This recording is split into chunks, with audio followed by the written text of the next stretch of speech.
All right, welcome all. Thank you. And as we're going through walking through the slides, I'm happy, if you have questions, just drop it in the chat and we can revisit them during Q&A.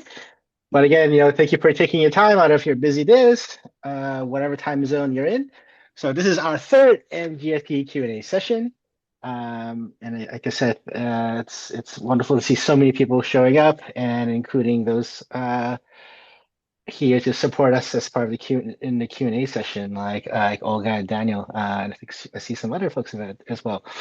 Um, so please, like as Sarah said, please introduce yourself a little bit of about your name, where you're coming from, any sort of questions or things on your mind in terms of expectations you have for here today. So make sure we can cover any of those questions or expectations as much as we can. So in this session today, we'll be providing a bit of a background about NGFP. For those who are new to the NGFP fellowship program or understanding what it is. We also have folks from the community so that you hear about their experiences in a network. And especially they're here to also to share some advice to support you on any sort of application questions you have right now. Of course, you'll have some opportunity as well to ask some questions. Sarah, you want to take next slide? Yeah, thank you so much. So it's a pleasure to have you in our company today. And as Daniel said, this is our third one. So there's one more opportunity next week to join a Q&A, and then there are no more. But there's plenty of opportunity to ask questions here, but also via our email as well if you don't manage to get a question answered or you can't think of one. But so I'm sure that everybody has read or heard a little bit about NGFP. So I'm just going to share a few key headlines to set the scene today and make sure that we have a good amount of time to hear from our amazing fellows and judges, and also have an opportunity to have questions and answers at the end of the session. So at NGFP, we are essentially a global futures-focused impact network which exists to accelerate the transformation and change needed to make our world, and that for future generations, a fairer, more sustainable and equitable place. So we believe that a key part of this transformation is being led by people like you, everybody in this room, emerging foresight practitioners, future alert activists, change makers, people using foresight in their community or embodying a futures mindset to envision and shape better futures. Our support comes in the form of helping fellows to bring their projects and ideas to life, and in their development as practitioners. So I'm really glad to see so many of you on the call and really hope that you feel free to ask questions both about the process, but also please share with us what has drawn you to NGFP, as we're always curious and we love to hear why you're here, why you're showing up.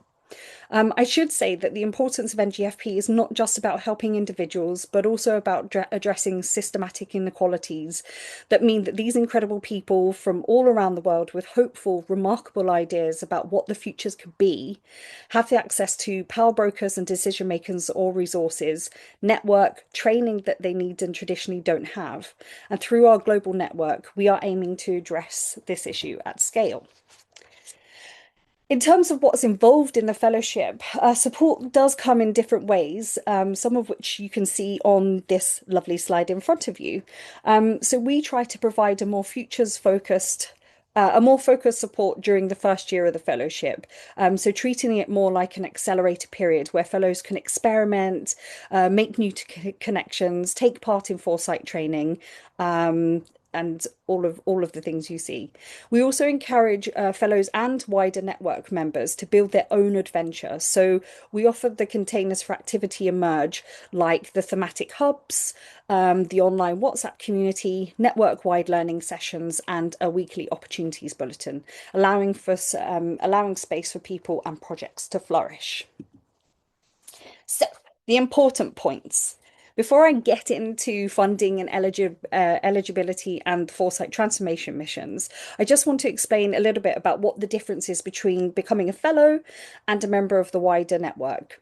So every year, we invite 25 projects per year to join the fellowship. Some are individual people, and some projects are teams up to 5 people.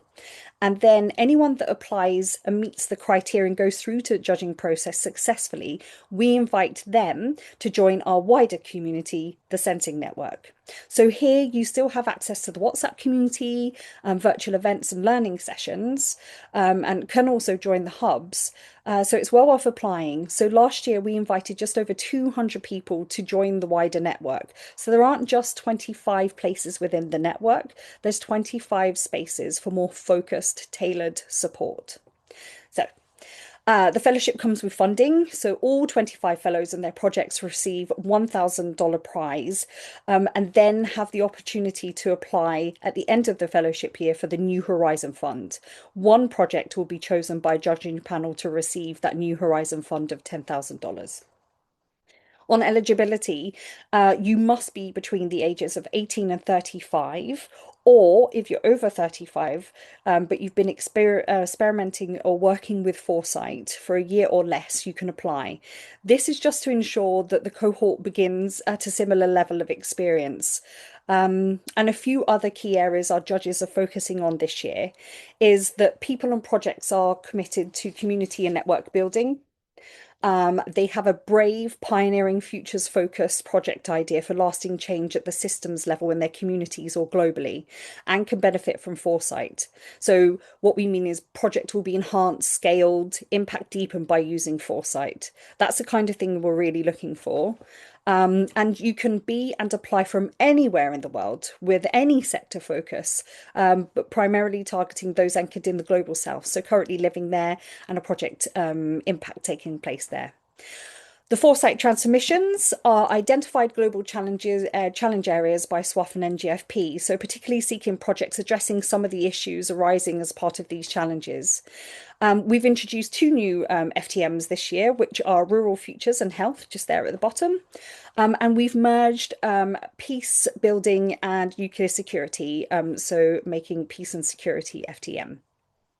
I'm aware that's a load of information that I've just thrown at you, and I just want to make you aware that everything that I've spoken about and everything you see in here is available on the NGFP website. So I'm now going to hand it to Daniel. Great, thank you. So we're going to move on to the more, I think, exciting part, which is I'm going to invite our fellows and judges to share their stories around um, their process and around being part of the NGFP community.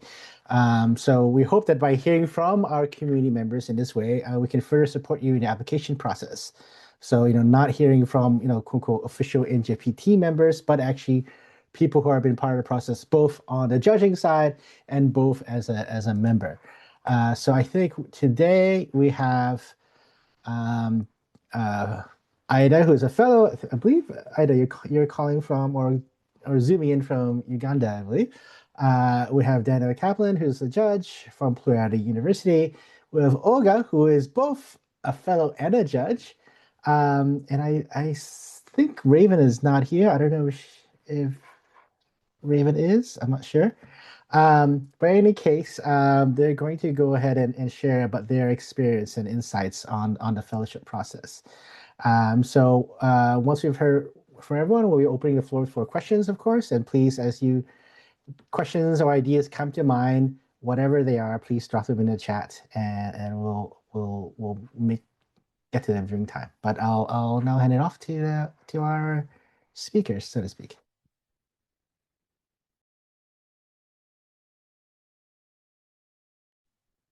Can I go ahead? Okay. Yes. Greetings, guys. Nice to see you all. My name is Ida Namukose. I'm from Jinja, Uganda. So I'm happy to see a lot of African fellows, future fellows here in this call. So my personal project, I'm an ecofeminist, and I am working, I have an ecofeminist collective that's working towards the ecological, economic, and social regeneration of East African women and land. So the application, I think when I hadn't really engaged with the terms futures and foresights in a very explicit manner before this application. However, it really did apply to the work that I was doing. So I was a little doubtful of myself whilst doing the application, but in the end, it was a positive outcome. I think the advice I would give, so me personally, I didn't use AI for my application, which is something that, I'm always personally struggling with, but I'm like, I really believe in this, in what I'm doing, and I believe that my project aligns. So let me just write from the heart. So not to push you in any direction, but I personally didn't use AI for my application. And I was very much myself, like to a level that worried even me a little bit, but I was very, very much myself. And later, when I got to speak to one of the judges, who is now my mentor, Quinault, he told me that that is what spoke to him, is me being very explicit about my passions about women and environment and really connecting those two. So I would advise you, hi Jofete, I'm so happy to see you on this call. So I would advise you to really, truly just be yourself. And then if it aligns with the program, then it will be a positive outcome. For the video, I literally just got my phone and I filmed a video out in my garden. So it was not a high production process or anything like that. Yeah, and the fellowship journey so far has been really cool. I think for me, the coolest part has been interacting with people working in so many different fields, right? And just by being a part of it, I've learned so much about data centers and AI. And I have a friend from India who's working on climate education with young children. So you really get to learn about the work people are doing from different parts of the world. And I'd say everyone in the fellowship is very, very passionate. So people are very autodidactic. They take things up on their own. We organize Zoom calls on our own, healing sessions. So you'll meet a very, very cool network of passionate people through the process. So yeah, I won't speak too much. I'll just say, be yourself so, so, so much. And if it doesn't work out, please don't fret. There are things. So this year, I'm also an artist, and this year I'm publishing my first photography book. And I've applied for this grant 3 times to be able to do this. And so on my 3rd time, I've gotten it. So if this really speaks to you and it aligns to you, apply again, keep working on your project. The real heart of it should be your project and not any type of external validation. So yeah, do your thing, be yourself. And yeah, hopefully I'll see you in the next call.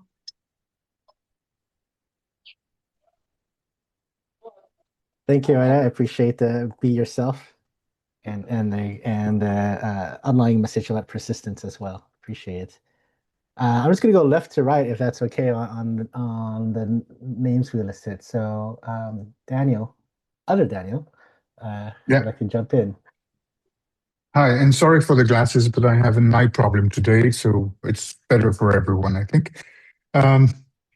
Actually picking up on Ida, so what we were asked was something along the lines of what, as a judge, makes the difference maybe in an application. And so picking up on Ada, it's clearly, the number one thing is that it's clearly written by you and there's you in the application.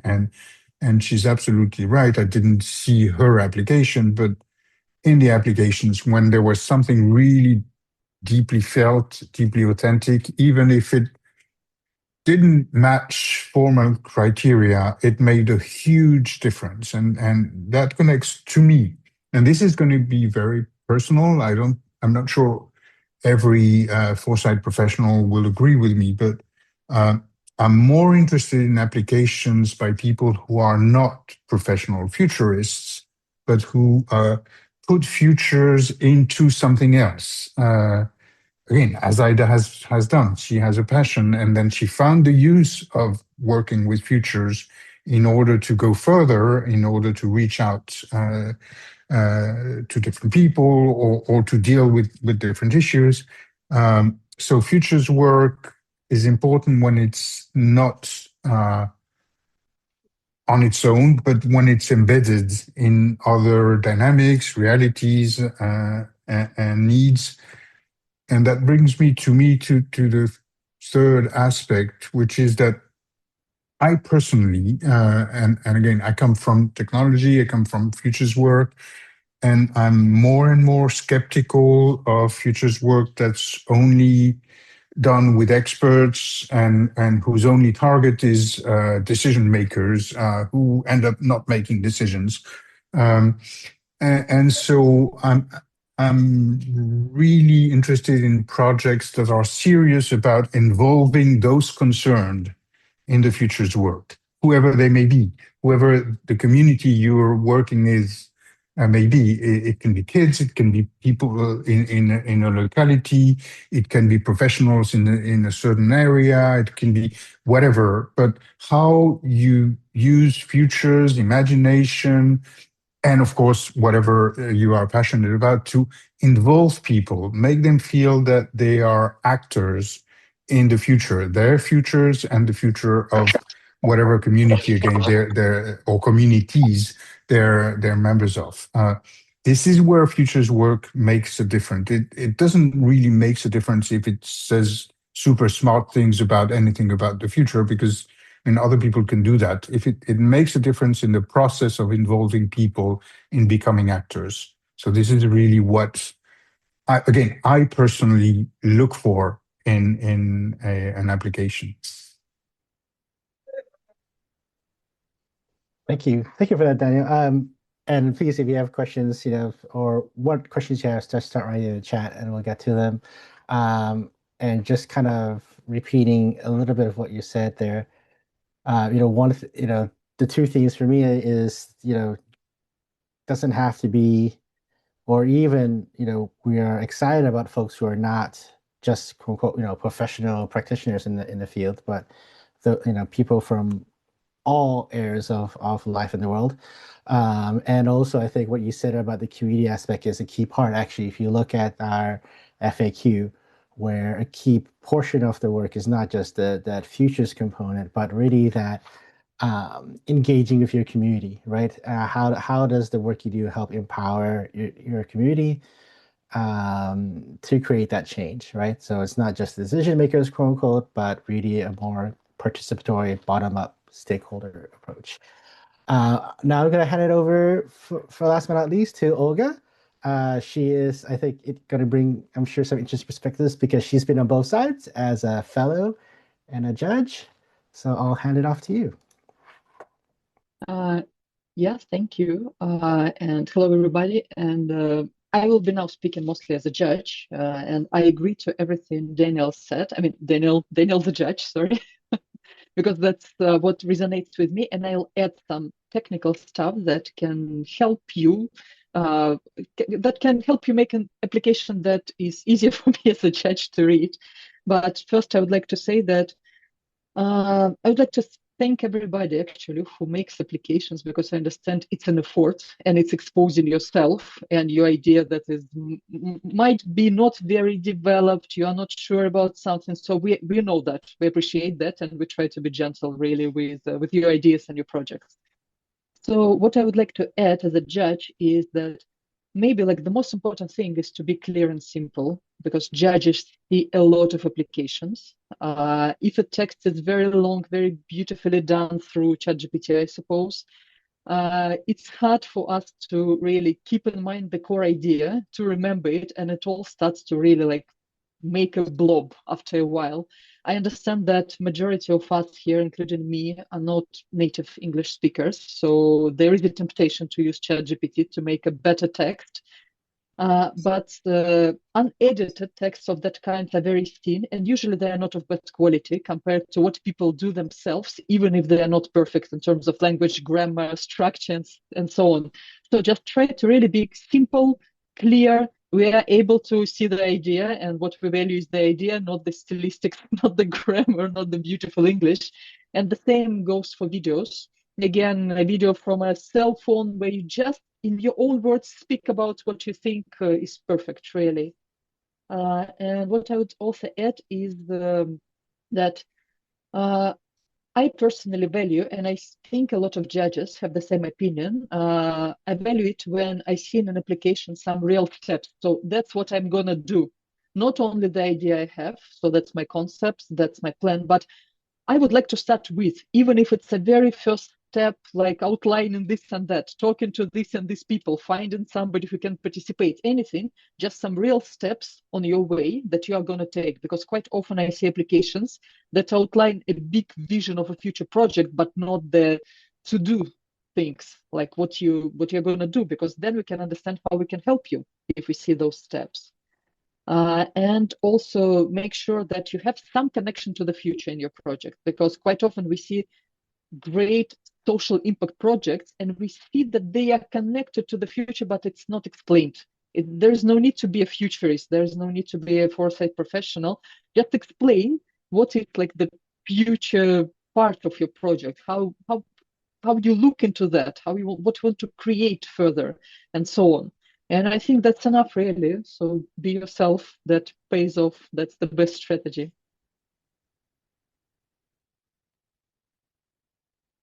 Great, thank you, Olga. Yeah, so I think you drive home the point there around both the authenticity, that we're not looking for, it's not about English fluency. It's about, your ideas, what you're looking to do. Like I said, like Olga said, concrete actions and so forth. So now we'd like to open the floor for questions from you. Please go ahead and write in the chat box what you have, whatever questions you have or ideas. Don't worry if it's too silly or anything else. I mean, this is the space, right, for it. As you're completing the applications. And I know there's like I think 40 of us, or maybe 30 if it's just the bots, kicking out the bots. But still, quite a few of you are here. It's a busy room. So if we're unable to answer your question, please add your email to when you're asking a question. And if you come up with questions later on, I'll drop our email address right now, so that you can have one last question. Maybe after this call, you have some idea, some question you want to ask. So we'll be sure to be able to follow up with you if that's needed. And also, of course, we'll be sharing a recording of the session as well. If there's anything you want to review again. So with that said, I'll stop talking and invite you to jump in with your questions.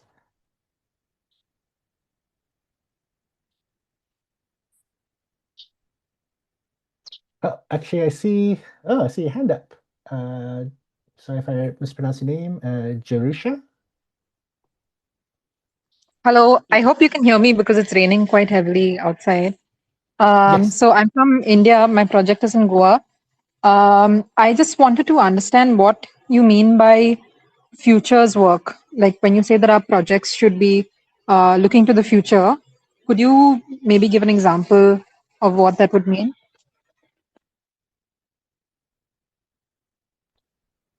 So I'll give a short definition, but I think I'd rather invite our judges and fellows to answer that. But just a quick response to that is, when you think, kind of is working with a community, for example, to explore like alternatives to what is like the dominant narrative of what good looks like, for example, or what a good vision is, right?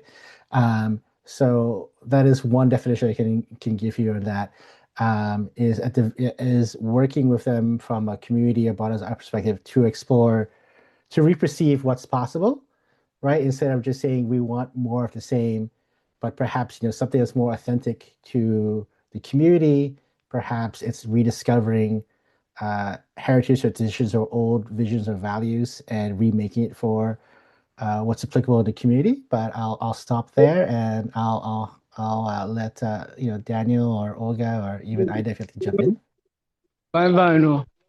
Um, Daniel, I can quickly add that for me, when I think of futures, I think of imagination. So allowing yourself to imagine beyond the status quo, beyond what is in front of you. For example, with my ecofeminist work, I come from a very patriarchal society, so I could easily say, okay, let's work within the bounds of this system. Women are not supposed to do this. We're not supposed to wear pants and do yoga in the middle of the field, but to allow yourself to imagine beyond what is currently there. Well, I think I was introducing this idea. I remember about the future, so I'll give a comment also. To me, this connection to the future is in the following. I see that you have a future vision. So you're not only working for today, but you also understand what you strive to achieve in some specific time horizon, preferably. Like I see that my work in 10 years, in 5 years, in 1 year, depending on what's your like planning horizon, it will give this result, and that's what I strive for. So it's not only what I do now and what I plan to do in the short-term future. These are my like plan for the next months, but that's what I aim to achieve as the like a different status, a different future, a different state of the thing in some future horizon, really. Yeah, so future vision and working for it today. Okay.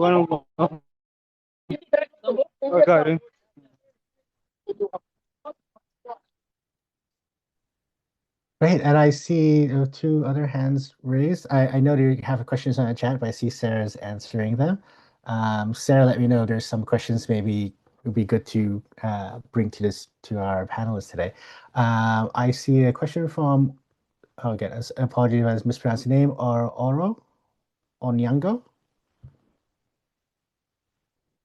It's our, but Our, thank you so sorry, thank much. you. Yeah, I'm from Nairobi. I have two questions. I put them in the chat, so I don't know if they've been answered as well. I'm one of three co-founders of an arts organization that works across art, architectural design, and archives.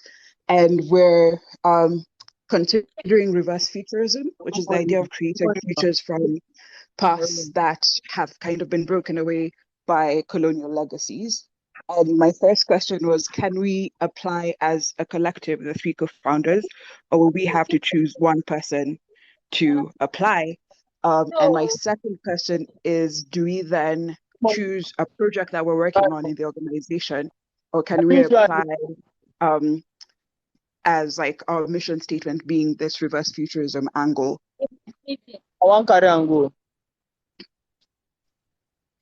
The first one is you can be invited to join as a team. And we have plenty of team members. So I think, Olga, you've joined as a team as well, right? So that's not unusual at us at all. On your second question, I think I really love your description of your art project. I think it'd probably be more impactful if it was something more, it's kind of spell out more specifically, right? So maybe I'll hand it over to Daniel and Olga to speak more specifically. But Olga was mentioning a bit about specific actions. I think Daniel spoke about connections to the community and how they're involved.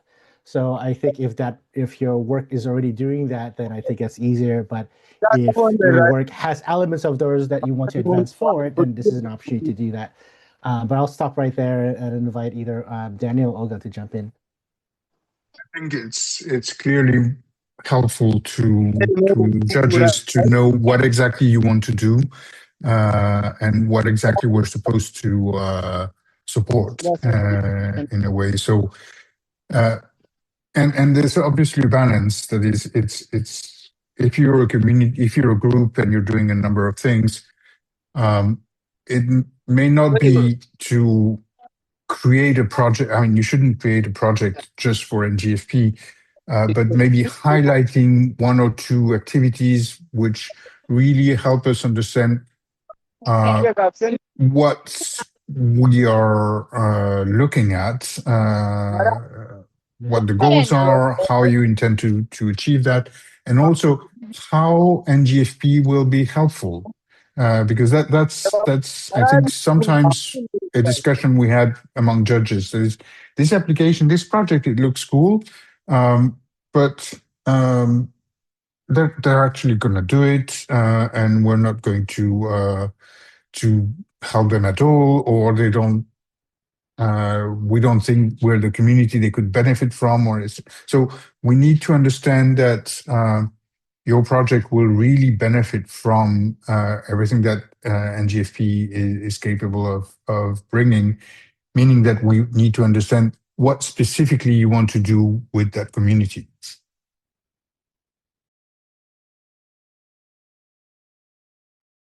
Okay, thank you. Great, thank you, Daniel.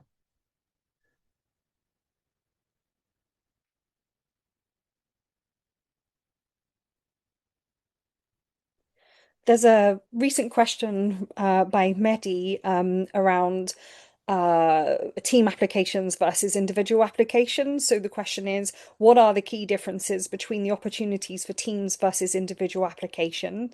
And by that, they mean whether there will be any difference in rubrics or assessments of the application, depending on if it's a team and an individual. And the other question is, in terms of future personal professional development with the network, if the team is able to join the learning journey or an individual or lead. The metrics and assessment criteria remains the same, whether it's a team or an individual. There is a lead applicant, so it's just that we just deal with the one person rather than all five. It just for logistics and simplicity, and we will have a lead applicant, but nothing is, all applications are assessed using the same criteria. In terms of how that impacts your learning journey, team members are invited to the learning journey, so invited to attend foresight courses, receive the same opportunity emails. It's easier from a logistical perspective to have a lead applicant that we deal one-to-one with, but team members are invited along the fellowship journey. I hope that answers your question, Mehdi.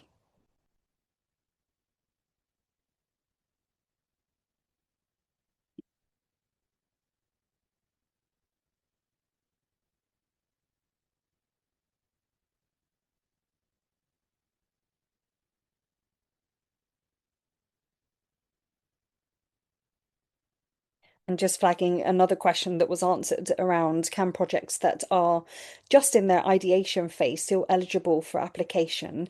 And that's a really easy answer, and that's yes, absolutely.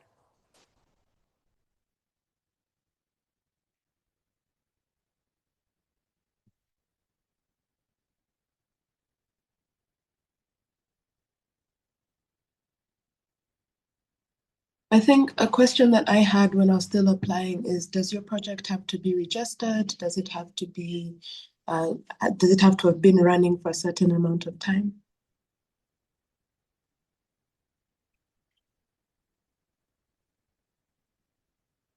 And I guess as a judge, the answer is no, it doesn't. As a matter of fact, again, I remember one or two projects that were so mature that I was wondering why they were applying at all. And we sort of made the decision that we would not, I mean, they could be great projects, but that we would not give them priority because they would not benefit from NGFP so much. It doesn't mean that you absolutely have to have an unfinalized project, etc. But clearly, no, you don't need to be registered to have a super long track record or anything of the kind.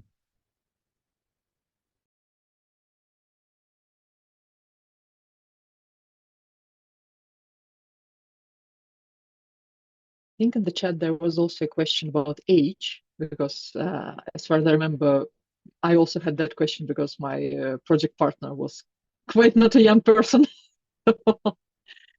So, well, it's up to Sarah and Daniel to give like drafted information. But as far as I understand it, for emerging practitioners, it's not for young people only, because it can be associated with a project for young people, really.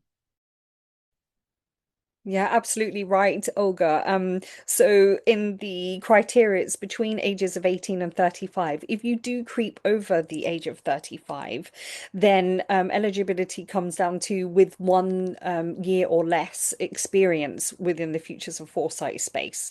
Now that is up to you to decide whether you have less than 1 year's experience or more than 1 year's experience. We cannot. All that we ask is that you just be honest, and this is to ensure that everybody who joins that fellowship within that fellowship year is starting around the same level. Just that we can craft the fellowship journey to the whole cohort rather than each individual. So that's a personal assessment that you have to make if you are above the age of 35.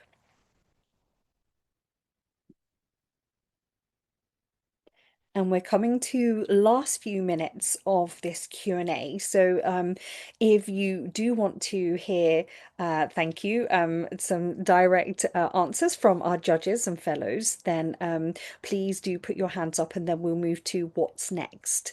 So Noelle, please ask your question.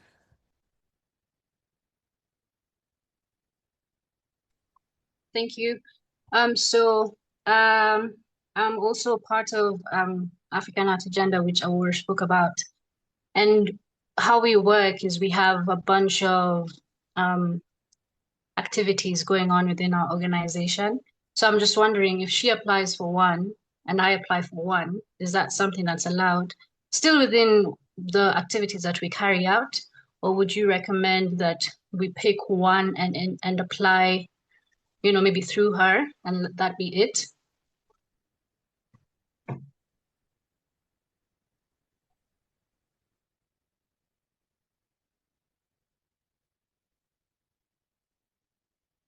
Sorry, I was heavy in chat. Can you repeat the question at the beginning? I just what are the separate applications coming from? Are you within the same team but have two different ideas? Apologies.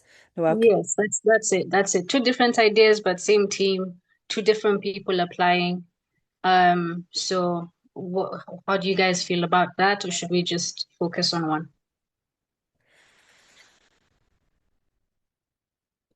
Okay, open conversation time with Daniel. Um, I think, I mean, you're a team. Obviously, there's lots of projects. So projects, you can have multiple ideas. If you are insistent on staying as a team, then it is one project that you or an idea that you're putting forward as part of the application. We understand that these projects evolve and they merge and they change shapes, and so they're not always looking the same or sounding the same as they did at the beginning. That's totally fine. If you have two separate ideas, I am unsure that we're able to take two applications from the same team. So I don't know if you want to, one applies with one idea as an individual and another one applies with another idea as an individual. But if you are coming for the same team, then pick one idea and apply using that. But there's nothing to say that you cannot work on both ideas once you're in the fellowship. But for the application process, if you want to remain in a team, then please pick what you deem the best. Daniel, I Okay, don't know if you have anything to add to that. No, I mean we're looking. It's. I would just emphasize, the one, first of all, it's if it's the same project, right? Then it should be a team, and we're really looking at the impact of the project. Not, we're not focused, I would say, on on someone's personal biography or someone's CV. So having different people apply for the same project doesn't quite make sense for us. But if, assuming it's the same project, same work, then it should be under a team. And I'd really just kind of going back to what Daniel and Olga and I did mention, it's really about that, your connection to the community. How does futures play a role in the work? And like community connection, right? Rather than like I'm so and so and this is my background and that's why I'm good for this project, right? And I'll stop there. Ivana, you have your hand up, and we'll make this the last question. But as Daniel mentioned earlier, and has popped in the chat, that we do have an email. So if there are questions that have gone unanswered, you can send us an email, and I will tell you that there's one more chance to have a live discussion about this. So go ahead, Ivana. Thank you. It will be very brief. I'm from Mexico and I've been dragging my application like for months because I'm in the part of the scientist engineer. I'm studying biotech. So I don't know if it's more worth it to apply with a project that it's more like factual, like more on the, like Daniel said, like engineer, but thinking about futures or communities or something, or something a little bit more like subjective. I also consider myself an artist. So I've been dragging myself between those two because I don't know which one would be more worth it to apply with?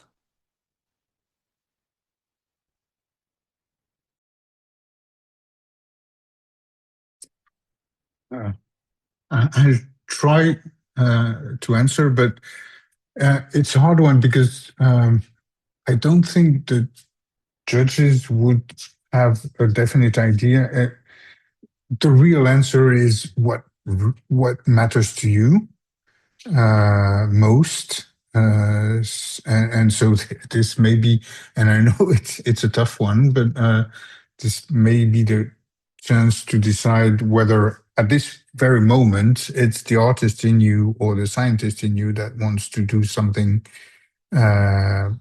with futures and with a community. And this is what we'll see, read, hear, watch in the application. And we've had everything. So yeah, it's really what you're into right now that makes the most sense to you.